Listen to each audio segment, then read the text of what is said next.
mais doit encore passer par des commissions d'avancement, n'étant arrivé au palais que l'an dernier, le 1er juillet, donc il est normal qu'il passe par différentes commissions pour devenir sans doute lui aussi un jour un général 4 étoiles, le 3e général 4 étoiles du pays.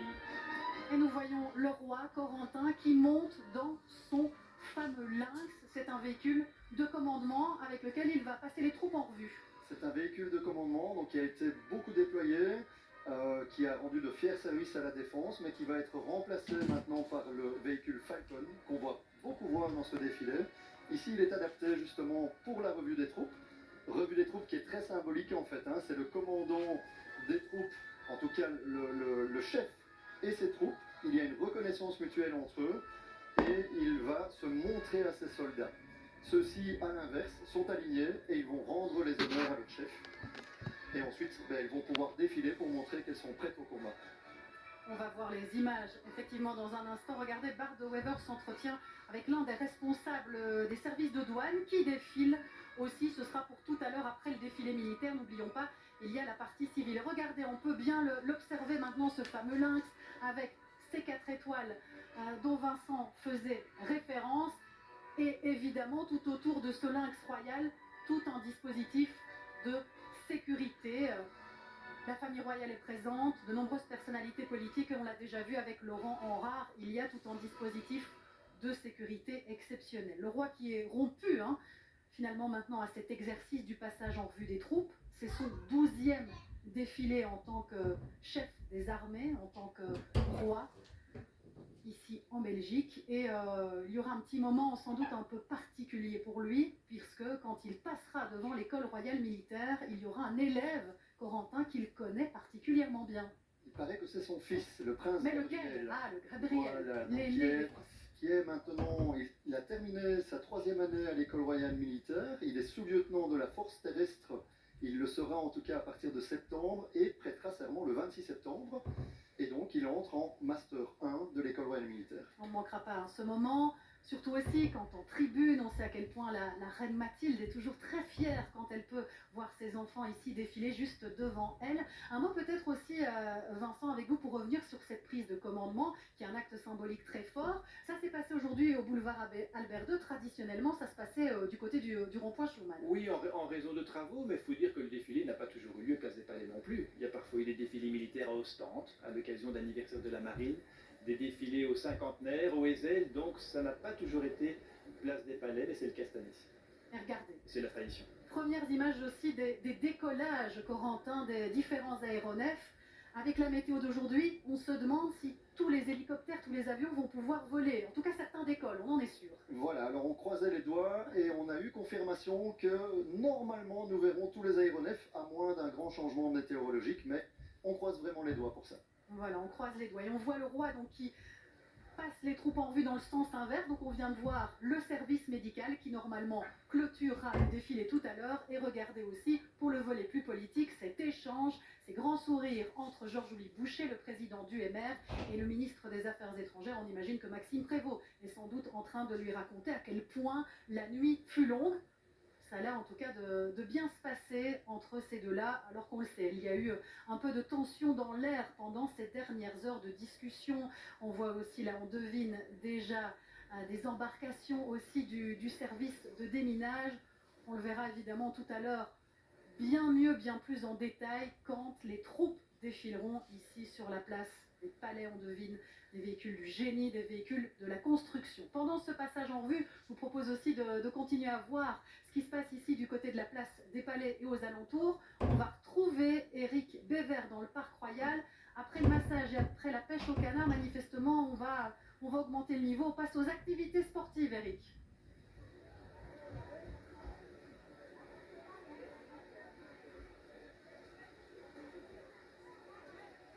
Bah, Eric est en plein match de foot manifestement, il ne me reçoit même pas. Mais ça, quand on vit à fond les activités, c'est ce qui se passe.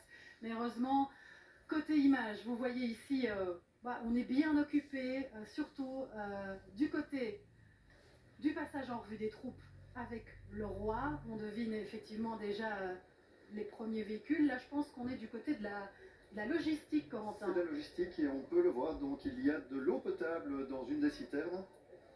Et donc la logistique très importante pour la continuité des opérations, évidemment. On ne peut pas aller en profondeur sur le terrain si on n'a pas la logistique derrière. Et on me dit qu'on a retrouvé Eric Bévert qui a pu faire une petite pause dans son match de foot. Alors racontez-nous, Eric, comment ça se passe donc dans le Parc Royal. Manifestement, vous vous amusez bien. Bah, on s'amuse bien, on essaye surtout de s'abriter de la pluie, ou en tout cas de faire avec.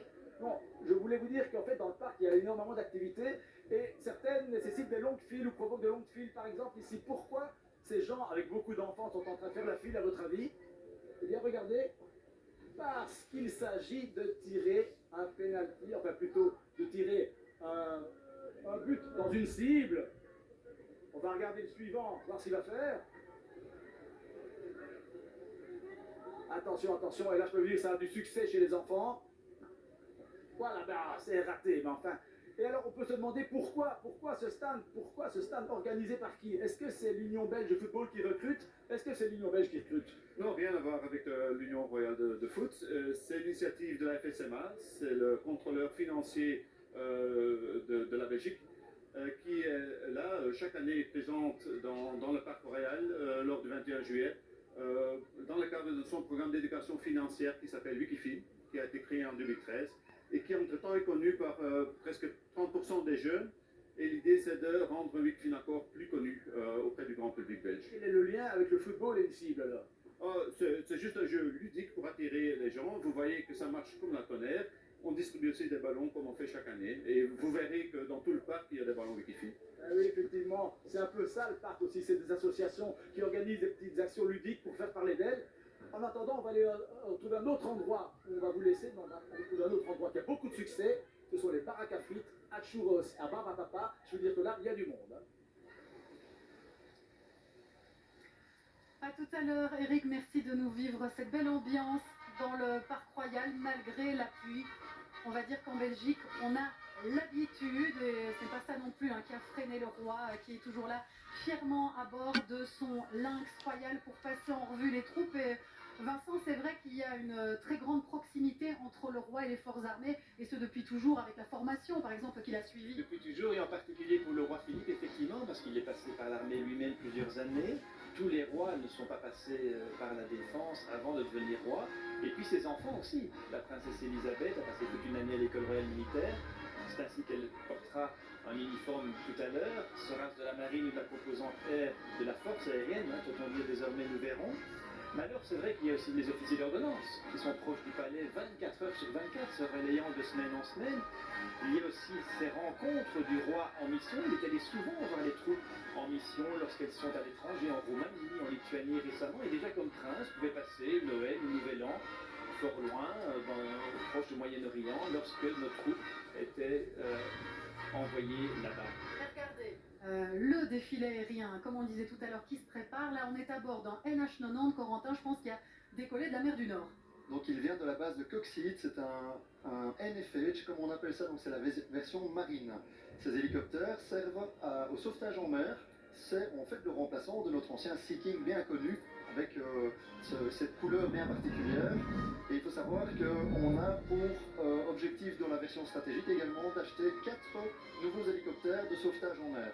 Et donc, il y aura les 8 hélicoptères au total qui seront basés sur la base de Coxide.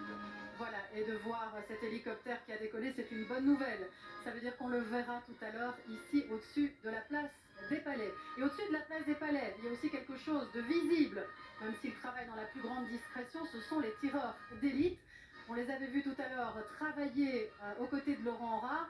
On va vous retrouver, Laurent, toujours à leur côté sur le toit du Palais des Académies. Et c'est une exclusivité d'ailleurs pour la RTBF. Vous pouvez les suivre depuis le matin, vous pouvez suivre leur travail. C'est tout à fait exceptionnel.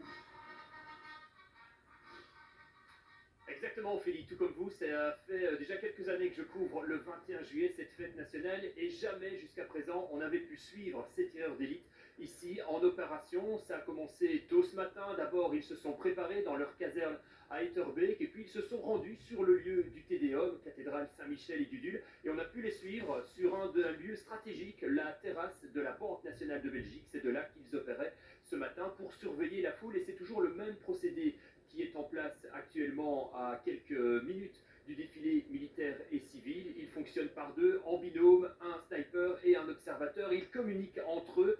Vous allez pouvoir voir cela sur les images toujours de Nathan Gerlache, ici donc sur le toit du Palais des Académies, un peu plus haut que vous. Un sniper, un observateur, et ils communiquent effectivement entre eux. Ils ont tous les deux une paire de jumelles, ils observent la foule. Il faut savoir que la foule se trouve à plusieurs centaines devant eux, plus ou moins 350 mètres, et à 350 mètres, ils peuvent effectivement repérer l'une ou l'autre personne qui peut être suspecte. Ils interagissent entre eux, également avec d'autres collègues. On va basculer la caméra pour vous montrer aussi ces autres snipers, ces autres observateurs qui se trouvent sur le toit du Palais Royal. Et puis alors, ils peuvent intervenir aussi avec des collègues qui se trouvent en contrebas pour effectivement vérifier que tout est bien en ordre. Ça, c'est pour ce qu'on voit en ce moment. Mais donc, je vous le disais, ce matin, on était en reportage avec une première équipe. Je vous propose de découvrir justement ce reportage réalisé avec Nathan Gerlache et Emmanuel Talarico. Et il est sur le trottoir. Une personne suspecte vient d'être repérée. Nous sommes sur l'un des toits qui entourent la cathédrale des Saint-Michel et Gudule, un des lieux stratégiques de la fête nationale, car dans quelques minutes commencera le Te Deum. Alors, la consigne pour le sniper et son observateur, tout analysé. Aujourd'hui, on a deux missions. Donc, il y a certains bâtiments qui ne sont pas, on va dire, amis. Donc, on doit contrôler tout ce qui est suspect à ce niveau-là, fenêtre ouverte. Toutes les personnes qui pourraient avoir une vue directement sur l'entrée de l'église Sainte-Gudule. Et la deuxième mission, c'est sur la foule, donc checker tous les mouvements, tout ce qui peut nous paraître suspect. Plusieurs heures avant, le soleil à peine levé, la journée commence à la caserne des forces spéciales à Etterbeek. Le groupe se réunit pour préparer le matériel, armes, munitions, lunettes d'observation, talkie-walkie et l'équipement vestimentaire pour supporter tout type de météo. Le moindre détail est anticipé. Retour sur le toit. En contrebas, la famille royale arrive pour le Te Deum. La tension est bien présente. Rien n'est laissé au hasard pour le sniper et son observateur. Ils analysent et ils observent, et si nécessaire, ils sont capables de neutraliser une menace à distance et avec précision. D'autres snipers sont positionnés tout autour et la communication entre tous est permanente. Ils font partie d'un dispositif multidisciplinaire, compris avec des éléments de négociation, d'observation, d'arrestation, soutenus par un solide arsenal technique. On est déterminé à résoudre les situations de crise sans violence, mais on est prêt à intervenir en profondeur, de manière très rapide et discrète. Discrétion et rapidité sont les deux mots d'ordre pour ces équipes de snipers et d'observateurs. Reportage tout à fait exceptionnel et exclusif avec les snipers. Nous sommes au plus près de ce qui se passe en ce jour de fête nationale. Et regardez, nous sommes aussi au plus près du lynx royal, le roi, qui poursuit toujours le passage en vue des troupes. Tout à l'heure, il y avait les véhicules. Ici, ce sont les troupes à pied. Il est au niveau de la rue Royale. Il vient de tourner le boulevard du Jardin Botanique avec maintenant les troupes. On rappelle, Corentin, beaucoup plus de militaires que d'habitude pour ce défilé, près de 1500.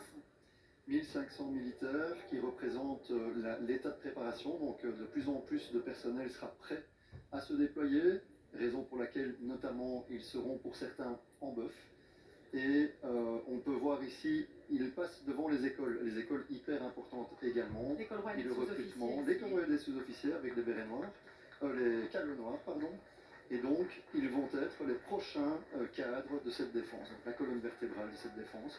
Et là maintenant, on peut voir l'école royale militaire. Effectivement, avec leurs uniformes reconnaissables. Un petit mot aussi, toutes les forces seront représentées. Et tout à l'heure, Vincent s'est repris parce que c'est vrai, jusqu'à présent, on parlait de composants. Ça, c'est aussi un des grands changements qui s'opèrent au niveau de la défense. Et c'est officialisé aujourd'hui. On parle de force aérienne, de force terrestre, de la marine et du service médical. Et nous avons une cinquième force. J'imagine qu'on aura le temps d'en parler tout à l'heure. La Cyber Force. Voilà, qui est donc la cinquième force, très importante évidemment, au vu de la société actuelle. Voilà, donc l'armée qui monte en puissance, l'armée qui veut recruter. Ça, c'est aussi un mot qu'on entend beaucoup avec cette vision stratégique. On investit des milliards, mais aussi pour recruter du personnel, parce qu'il faudra forcément faire fonctionner le nouveau matériel, l'entretenir aussi. Et nous avons interrogé Theo Franken, le ministre, sur ce sujet donc important du recrutement. Nous l'écoutons. Pour l'instant, la défense est très sexy. Hein? Il y a beaucoup de nouveaux recrutements, beaucoup de sollicitations, surtout aussi côté francophone. Il y a beaucoup de Wallons, beaucoup de Bruxellois qui sont intéressés à la défense et ils sont les bienvenus. Tout le monde est le bienvenu. Les jeunes sont vraiment engagés. Je vois ça aussi avec mes enfants. Ils sont très conscients, beaucoup plus que nous. Recrutement, enjeu capital de cette nouvelle vision stratégique pour la défense. Corentin, à présent, il y a environ 26 000 militaires. On veut monter beaucoup plus haut. Les chiffres, vous pouvez nous les donner? Avec la vision stratégique, donc on envisage d'avoir un total de 34 500 militaires en 2034-2035, de 8 000 et de 12 800 réservistes. Donc le recrutement va être primordial et d'ailleurs sera mis en place dès l'année prochaine et d'ailleurs recevoir une lettre du ministre de la Défense d'ici la fin de leur année scolaire. C'est le service militaire volontaire, donc en néerlandais le dienstjaar, donc le service militaire annuel. 12 mois de service militaire qui permettront à ces jeunes de se former, de voir les différentes facettes de la défense et par la suite ils pourront passer dans le cadre réserviste. La réserve hyper importante pour nous car nous allons partir à nouveau vers une réserve territoriale pour pouvoir assurer la défense des infrastructures vitales de notre pays. Mais il y aura également d'autres statuts de réserve. Nous aurons la réserve spécialisée, la réserve déployable également. Alors que l'on voit bien donc le bœuf porté par les militaires opérationnels, donc ce tour de cou qui leur masse pratiquement le visage pour qu'ils ne soient pas reconnaissables, parce que le ministre le disait tout à l'heure, la menace a changé. Vincent, pour revenir sur cette notion de recrutement, le ministre nous dit que l'armée est sexy. Quel regard vous portez là-dessus? On sait que les années précédentes, beaucoup de militaires, quelques années après leur engagement, avaient plutôt tendance à quitter l'armée. Est-ce que vous pensez qu'en tournant peut encore s'opérer? C'est vrai qu'on vient d'une époque où on craignait qu'il y ait du personnel mais pas de matériel. Parce qu'on avait effectivement beaucoup désinvesti dans la défense, dans cette globalisation heureuse, comme on l'a qualifiée. On pensait que c'était la fin de la guerre froide, qu'on n'aurait plus jamais la guerre froide. Et on avait désinvesti considérablement dans l'armée. Et puis est arrivé le moment, il y a quelques années, où on craignait d'avoir désormais du matériel parce qu'on avait racheté du matériel depuis la Suédoise, mais plus de personnel. On était passé en dessous de 25 000 personnes, 25 000 militaires, alors qu'on venait de 50 000 encore au moment de la suppression du service militaire. En 1994, pour le premier défilé militaire sans les miliciens, il y avait encore 50 000 militaires qui travaillaient à la défense. On était tombé à moins de 25 000. Et donc ici, les chiffres que vient de donner Corentin sont considérables. Passer de 2500 à 12 000 réservistes, passer de 26 000 à 34 500 militaires, c'est un effort effectivement considérable. Et c'est vrai que l'armée a pas mal recruté les dernières années, a réussi ça. Il y a un défi évidemment de